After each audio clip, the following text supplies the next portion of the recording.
El vuelo ya había despegado desde Minneapolis, pero Ricardo Larios aún no levantaba la vista de sus documentos. El asiento 2A en clase ejecutiva le ofrecía silencio, algo que prefería, al menos hasta que algo distinto lo interrumpió. No fue fuerte ni urgente. Una voz femenina, suave, deliberada, cantando algo que no era inglés. No entendía la letra, pero la forma en que se cantaba, el ritmo, la tensión entre cada sílaba, lo hicieron detener el paso de las páginas. Ricardo miró de reojo. Detrás del divisor de clase ejecutiva, en clase turista, alguien cantaba en español. No era una actuación, no buscaba ser escuchada, simplemente confortaba. Volvió a sus notas, pero la voz quedó suspendida, como un aroma, específico, familiar, imposible de ubicar. 2 filas detrás de la cortina. Lucía Duarte, de 25 años, se inclinaba ligeramente hacia adelante en el asiento 18F. Un brazo sostenía a su hijo dormido. El otro apartaba con cuidado el cabello húmedo de su frente. La fiebre se había roto 1 hora antes. Ahora tarareaba la segunda estrofa, una que solo su madre había cantado alguna vez. Alguien en la fila de adelante se volvió. Una mujer mayor, con rizos entrelazados de plata y acento italiano, se emocionó. No oía esa canción desde Nápoles, dijo. Mi madre la cantaba también. Lucía asintió levemente, sin sonrisa, sin explicación. Ajustó el peso de su hijo y siguió tarareando, esta vez más suave. 10 minutos después, una azafata pronunció mal el nombre del plato de pasta. Su tono era apresurado, levemente avergonzado. ¿Desea farfelli? Lucía, sin levantar la vista, la corrigió amablemente. Es farfalle. No hubo reproche, solo precisión, como quien endereza un cuadro colgado en la pared antes de seguir caminando. El hombre en 2A volvió a mirar, esta vez por más tiempo. Pulsó el botón de llamada. ¿Hay alguna razón por la que no pueda sentarme en la fila 18? La azafata parpadeó. Señor, esa es clase turista. Lo sé, quiero cambiar de asiento. Ella dudó. ¿Es usted el señor? ¿Larios? Sí. Está bien. Ricardo cerró su laptop, tomó su abrigo, pasó la cortina, la confusión, las miradas. No preguntó a Lucía si el asiento del medio estaba ocupado. Simplemente se sentó a su lado y no dijo nada durante la siguiente hora. Pero cuando ella ajustó la manta de su hijo y susurró algo más, esta vez en francés, Ricardo giró levemente la cabeza, como quien acaba de captar el final de una frase importante. Y por primera vez en meses, escuchó. Las luces de la cabina se atenuaron sobre Michigan. Lucía no se dio cuenta de que Ricardo Larios la miraba, no directamente, pero lo sentía. Esa forma en que las personas con trajes de negocios a veces la miraban, educadamente, sin saber qué pensar de una mujer que calmaba a un niño en turco y luego corregía el español de la azafata instantes después. Le pasaba más seguido de lo que le gustaba admitir. Ricardo se volvió hacia ella, no con charla pequeña, sino con otra cosa en la mano, un paquete de investigación impreso. Estoy revisando una traducción para un ensayo clínico que abriremos en Estambul, dijo. De inglés a turco. Algo no encaja. ¿Puedo pedirte tu opinión? Lucía tomó el documento sin dudar. Lo hojeó rápidamente y luego redujo la velocidad. Esta línea, dijo, rodeando una oración con su bolígrafo usa la palabra elots. Eso es medicación, pero el contexto se refiere a tratamiento. Debería ser TADI. Si lo entregas así, parece que el paciente solo recibe píldoras en lugar de una terapia completa. Ricard parpadeó. Esa línea no estaba entre las marcadas. Ella la había detectado en 15 segundos. ¿Estudiaste turco? Ella negó con la cabeza. Estudié el lenguaje. El turco es uno de los 7 que aprendí. La vida te obliga a aprender rápido cuando no hay subtítulos disponibles. ¿Y estudiaste dónde? Lingüística en la Universidad de Minnesota. Me retiré en mi 3er año. asintió lentamente. Por mi hijo Noé. Llegó antes de lo planeado, y nadie espera a que te pongas al día. No lo dijo con amargura. Era más bien como quien recita datos, tranquila, medida, acostumbrada a llenar vacíos para otros. El capitán anunció el descenso. La gente comenzó a ajustar los respaldos. Lucía devolvió el documento a Ricardo sin comentarios. Él lo colocó en su carpeta, la cerró lentamente y la miró una vez más. Tengo una reunión mañana a las 10. Socios biotecnológicos, la mitad de fuera de los Estados Unidos. Cambiaremos entre 4 idiomas en 90 minutos. Yo necesito a alguien en la sala que sepa cuándo las palabras significan más de lo que suenan. Lucía parpadeó. Eso suena como un trabajo. No lo es, dijo con calma. Es solo un asiento en la mesa. Ven si quieres, aléjate si no. Ella miró fijamente el respaldo del asiento frente a ella. Noé se agitaba levemente en sus brazos. Lucía no respondió, pero tampoco dijo que no. El aire matutino en Boston mordía sus mangas delgadas, mientras caminaba por el borde de Copley Square. No sabía si era el clima o la decisión que aún no había tomado. Su teléfono vibró. Un mensaje de la clínica de terapia del habla. La sesión para Noé había sido cancelada nuevamente por problemas de horario. Miró la pantalla unos segundos, luego volvió a guardar el teléfono. Aún quedaba una hora tranquila antes de recoger a Noé en la guardería del centro. Miró a la izquierda hacia la estación de té, luego a la derecha hacia el edificio alto con el letrero dorado del Fairmont. Cruzó la calle antes de poder convencerse de no hacerlo. La recepcionista no levantó la vista hasta que Lucía carraspeó. Me pidieron asistir a una reunión con el señor Larios. No tengo número de confirmación. La mujer revisó la pantalla. No hay problema. Hay una nota en la lista. Estás esperada. Piso 17. Lucía entró en el ascensor. Mientras se cerraban las puertas, miró su reflejo en el acero pulido. Sin maquillaje, abrigo arrugado, una mancha de café en la manga desde temprano esa mañana. Parecía alguien que se había colado, no alguien a quien se había planeado invitar. El elevador sonó. La sala de reuniones era más silenciosa de lo que Lucía había esperado. No había apretones de manos pulcros, ni charlas sobre los vuelos de la noche anterior. Solo 5 personas sentadas alrededor de una larga mesa, hojeando documentos en silencio. Ricardo estaba en la cabecera. No alzó la vista cuando ella entró, pero hizo un gesto suave hacia la silla junto a él. Lucía se sentó. Nadie la presentó. Nadie preguntó por qué estaba allí. Un grueso documento fue deslizado frente a ella. Columnas paralelas en alemán, inglés y francés. Acuerdos clínicos, aprobaciones regionales, logística. Lucía escaneó con la pluma en mano, su mente cambiando de idioma tan rápido como se habían impreso las páginas. En el margen de una frase en francés, subrayó la palabra «essai» y escribió «étude» al lado. Ricardo lo notó. Se inclinó y susurró. ¿Por qué? «Essai» implica algo experimental. «Étude» tiene más peso clínico. Es una cuestión de percepción. Él asintió una sola vez, sin decir nada más. Luego vino la primera prueba real.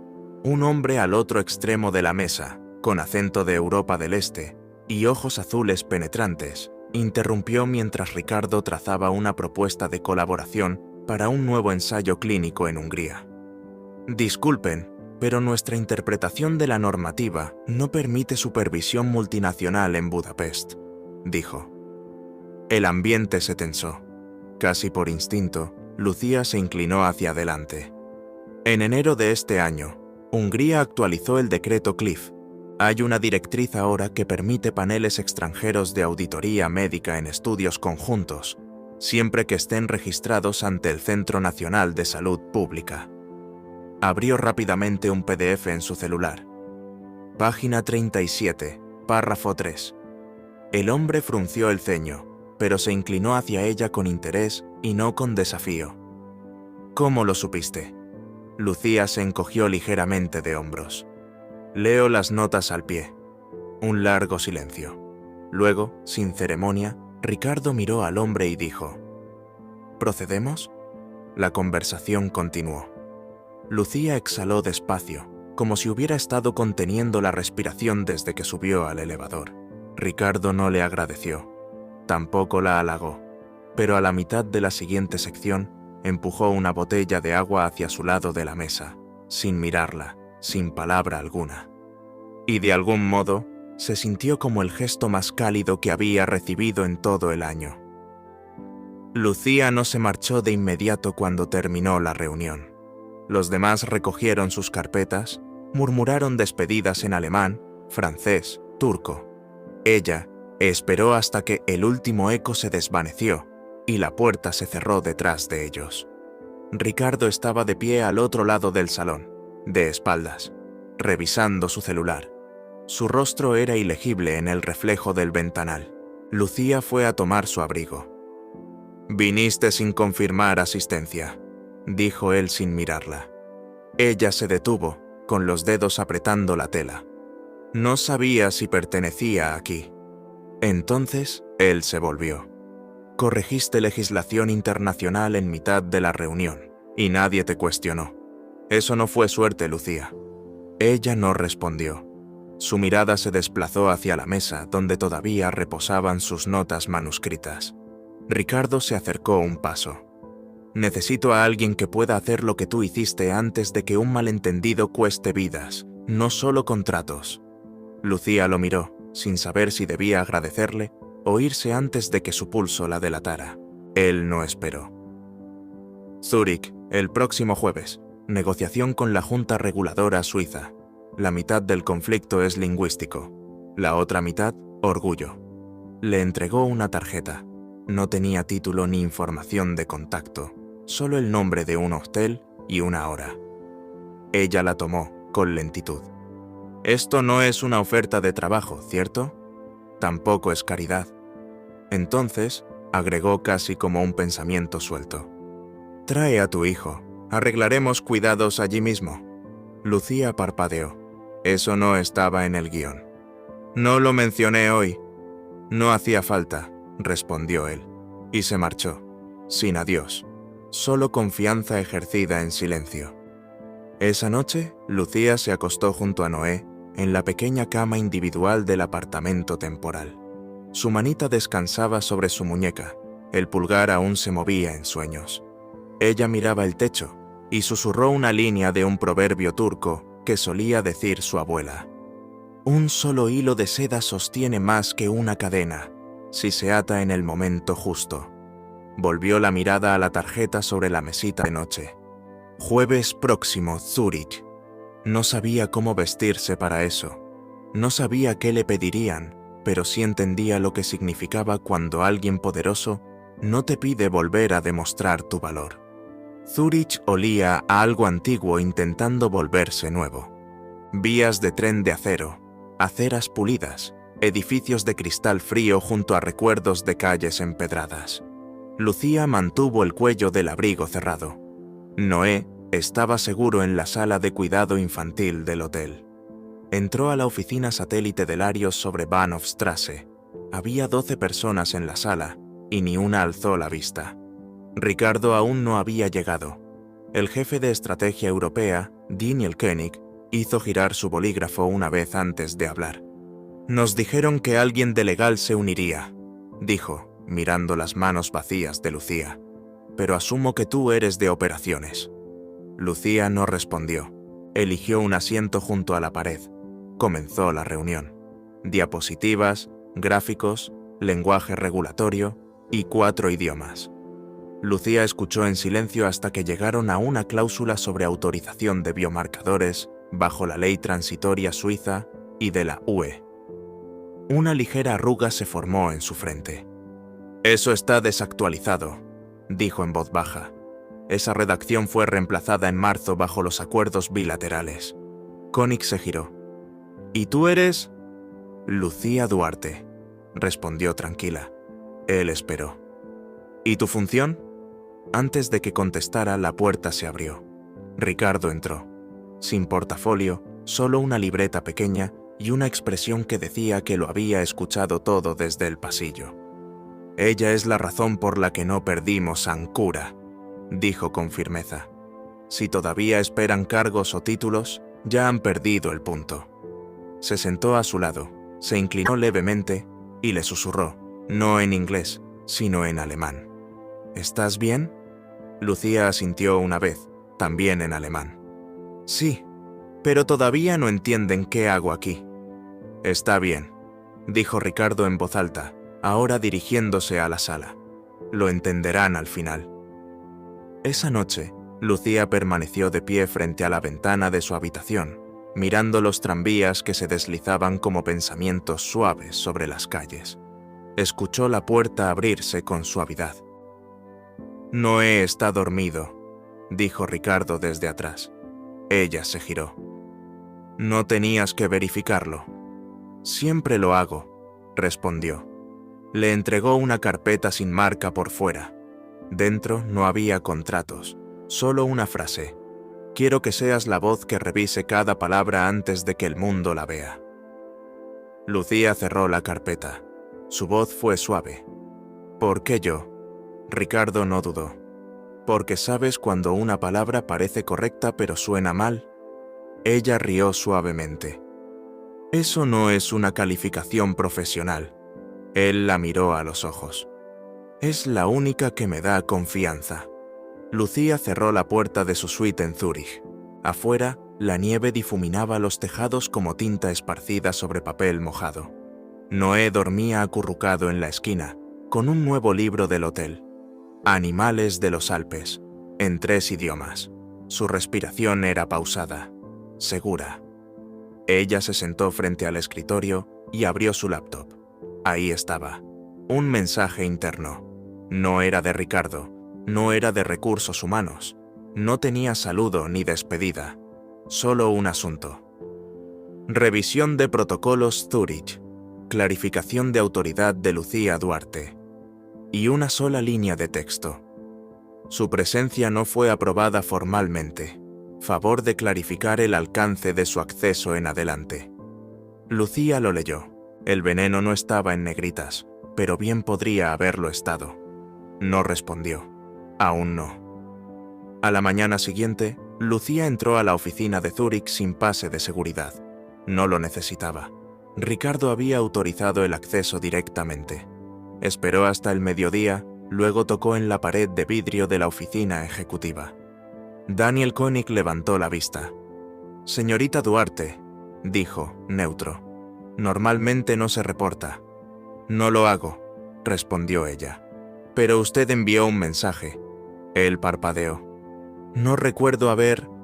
«No estaba firmado», interrumpió Lucía. «Pero llevaba su lenguaje. Aprobación formal. Alcance de acceso. Son sus frases». Koenig se levantó lentamente.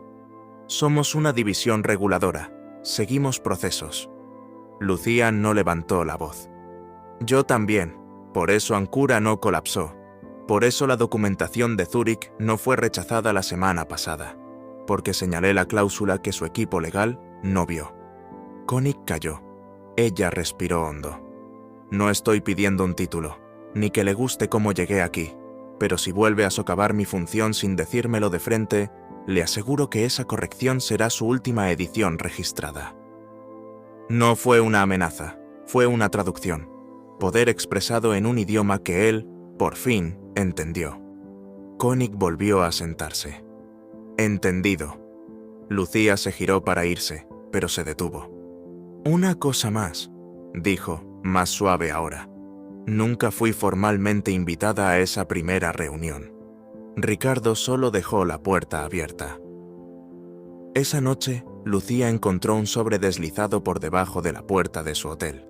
Sin mensaje, sin remitente visible, solo una hoja impresa, un borrador de política de la empresa, escrito en 5 idiomas. Al pie de página, en tinta negra. «Tu revisión importa más que su aprobación. R». Lucía dobló el papel con cuidado. Por primera vez, sonrió. No porque hubiera ganado, sino porque no había perdido quien ya no quería dejar de ser. Una mujer que dejaba de esperar ser bienvenida. Ahora entraba por su cuenta. 2 semanas después, Ricardo le envió un mensaje. «Te necesito en Ginebra, no es por negocios». Noé acababa de dormirse en el sofá, con las uñas pintadas de amarillo fluorescente tras usar un resaltador como pincel. Lucía escribió de vuelta. «¿Es algo personal?». Ricardo respondió. «Solo si tú quieres que lo sea». El tren de Zúrich a Ginebra cruzaba colinas cubiertas por niebla, sus ventanas atrapando la última luz anaranjada del sol invernal. Lucía miraba por la ventana. Noé dormía apoyado en su regazo, los dedos pegajosos aún por la tarta de pera que compartieron en la estación. Al frente, Ricardo no hablaba, no hacía falta. Lucía había aceptado sin preguntar qué significaba, y Ricardo había enviado los boletos sin explicar qué los esperaba. Tal vez eso era lo más cercano a la honestidad que ambos podían alcanzar por ahora. El hotel en Ginebra no era uno de esos edificios de lujo habituales de Ricardo. Era discreto, antiguo, con escaleras crujientes y pomos de latón que aún llevaban el calor de la última mano que los giró. Sus habitaciones estaban frente a frente, no pared con pared.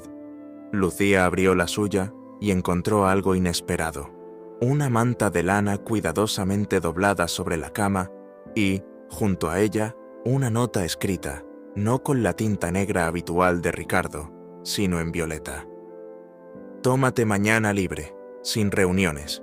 Estaré al frente, en el café de las sillas rojas. Trae a Noé o número. Solo ven si te nace». No durmió enseguida esa noche. Se sentó junto a la ventana, mirando la nieve que empezaba a caer, silenciosa, sin prisa, como si no tuviera que impresionar a nadie. Noé se movió en sueños. Lucía le arropó la manta sobre los hombros y susurró las palabras que solía decir cuando todo parecía demasiado bueno para durar. «No lo hagas significar demasiado. No le pongas nombre. Aún no». Pero una parte de ella ya lo había hecho. La mañana siguiente, el café tenía sillas rojas, tal como él dijo. Ricardo ya estaba allí, sin portátil, sin documentos. Una tostada y un pequeño frasco de mermelada de albaricoque le esperaban intactos. Lucía se sentó. Noé subió a la silla junto a Ricardo como si lo hubiera hecho 100 veces antes. No hablaron de negocios. Hablaron de cómo los idiomas cambian la forma de contar una historia, de cómo, en alemán, la palabra para extrañar lleva consigo la sensación de algo que ya no está, pero que alguna vez te perteneció. Hablaron de Nueva York, del silencio, de madres que criaron niños sin que nadie les preguntara jamás cómo se sentían. Ricardo preguntó: «¿Qué harías si todo se detuviera hoy mismo?». Lucía respondió: «Seguiría hablando». Por la tarde entraron en una librería pequeña. Noé encontró un cuento ilustrado en coreano. Lucía leyó la primera línea en voz alta y Ricardo observó sus labios moverse. No entendía las palabras, pero sentía cómo cada sílaba aterrizaba suave sobre el aire como peso leve en papel. Al fondo de la tienda había una pared cubierta de postales, cada una con una frase. Noé escogió una y se la dio a Ricardo. Decía: «Algunas personas llegan y dejan un impacto tan hermoso que apenas puedes recordar cómo era la vida antes de ellas». Ricardo miró a Lucía. Ella no apartó la vista. Esa noche, Lucía tocó a su puerta. Él abrió, sin sorpresa, sin expectativa. Ella no entró. Simplemente se quedó de pie. «No necesito otro contrato», dijo. «Y yo no necesito promesas», respondió él. Asintió, casi demasiado rápido. «Lo sé, pero si voy a construir algo nuevo, no quiero construirlo solo». Silencio. Luego él murmuró: «No tienes que hacerlo». Más tarde, cuando las luces de la ciudad se volvieron suaves y Noé dormía nuevamente, Lucía se sentó en el balcón. rodillas contra el pecho, manta sobre los hombros. Ricardo se unió a ella en silencio. No dijeron nada, solo compartieron aliento en el frío tranquilo. Y, por primera vez en años, Lucía no se sintió como alguien que había escapado de algo. Se sintió como alguien que finalmente había llegado.